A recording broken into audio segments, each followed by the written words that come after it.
मला ना बाहेरची मिसळ खायला अजिबात आवडत नाही, मला घरचीच मिसळ आवडते. कारण की बाहेरच्या मिसळमध्ये खूप जास्त तर्री असते आणि अशा तर्रीवाल्या भाज्या वगैरे मला अजिबात आवडत नाहीत, ज्यामध्ये तेल वगैरे वरती दिसतं ते. म्हणून मी नेहमी मिसळ घरीच बनवत असते आणि मला ती खूप जास्त आवडते. आणि खूप दिवस झाला आता मिसळचा बेत झाला नव्हता, म्हणून मग प्लॅन केला होता की आता मिसळ बनवूया. तर मला इथे संध्याकाळच्याच वेळेला मिसळ बनवायची होती.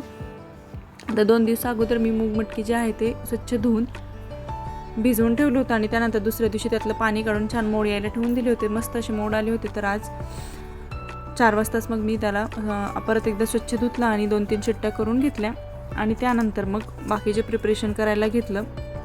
तर आता इथं मटकी वगैरे शिजवून झाली आहे आणि मसाला प्रिपेअर करायला घेतला. तर त्यासाठी कांदा, खोबरं, टोमॅटो, लसूण, आलं हे सगळं व्यवस्थितपणे तेलात भाजून घेतलं आणि त्यानंतर ते व्यवस्थित भाजल्यानंतर गार करायला ठेवून दिलं. आणि तोपर्यंत मध्ये भूक लागली होती, म्हणे कपकेक होते म्हणून ते खाऊन घेतले आणि लगेचच मग मसाला वगैरे थंड झाला आणि त्यानंतर लगेचच फोडणी द्यायला घेतली. तर तेल टाकलं, थोडंसं जिरे मोहरी ॲड केली आणि जो मसाला प्रिपेअर केला आहे तर तो ॲड केला, व्यवस्थितपणे परतून घेतला. आणि त्यानंतर मग त्यामध्ये सुके मसाले म्हणजेच मीठ, हळद, लाल तिखट, काळं तिखट आणि माझ्याकडे मिसळचा मसाला तर नव्हता म्हणून मी थोडासा किचन किंग मसाला ॲड केला होता आणि हे सगळं टाकून मग व्यवस्थित परतून घेतलं. आणि परत नंतर थोडंसं पाणी ॲड करून त्याला उकळी दिली आणि नंतर हे जे मटकी आहे तर ती ॲड केली त्यामध्ये आणि ते व्यवस्थितपणे मिक्स केलं आणि नंतर मग त्याला व्यवस्थितपणे उकळी येऊ दिली आणि उकळी आल्यानंतर मग नंतर वरून कोथिंबीर ॲड केली.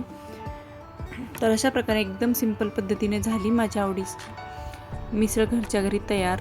तर मला तर ही अशीच मिसळ आवडते. काही लोकांना खूप जास्त तर्रीवाली आवडते, ते वरून तर्री वगैरे ॲड करतात, पण मला तशी अजिबात आवडत नाही. म्हणून मी अशीच मिसळ कमी तेलामध्ये तयार करते.